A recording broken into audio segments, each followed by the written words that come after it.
Goal in this problem: find that voltage using the proportionality method. I'm going to start by making an initial guess that makes the current a nice value.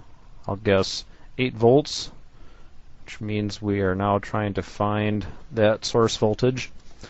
So 8 volts across 8 ohms produces 1 amp current, which is common to the 6 ohm resistor.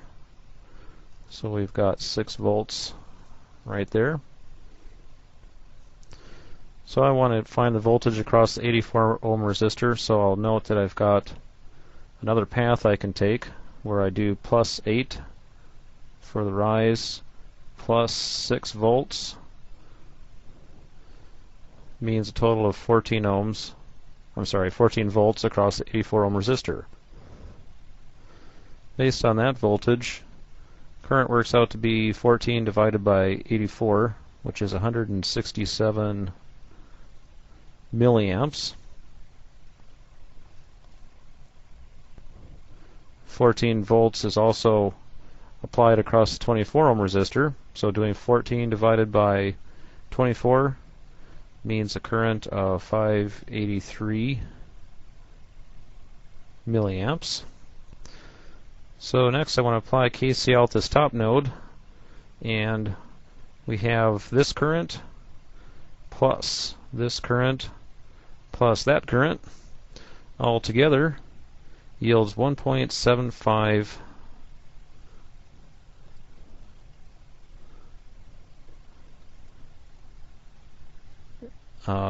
amps when we're done.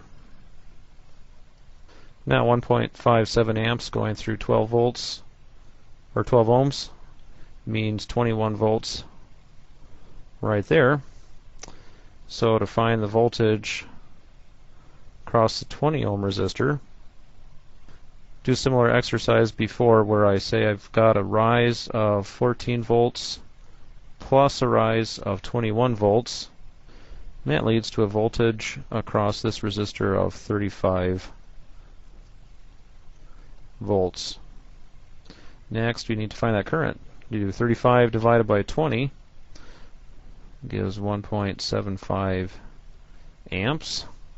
Do KCL right here, where we have this current plus that current, giving a total of 3 amps. 3 amps through 2 ohms is 6 volts. Actually, I need to backtrack here. This 3 amps is actually supposed to be 3.5 amps. If I can add 1.75 and 1.75, I'm supposed to have 3.5 right there. So I'll make that correction. 3.5 amps. That means 7 volts across the 2 ohm resistor. So we've got a rise of 35, another rise of 7, and that says that we've got Vs is 42 volts. Amazingly enough, that's the same thing as what the original source voltage was. If we wanted to stop the problem at this point, we would just declare that our original guess was correct and say that's the end. If you wanted to, you could also say that the proportionality factor is our guess voltage divided by the voltage that we found, leading to a proportionality factor of 0.190, and that's dimensionless because it's volts per volt. So then if I said I want to find the output V, we would take K times the 42 volts and conclude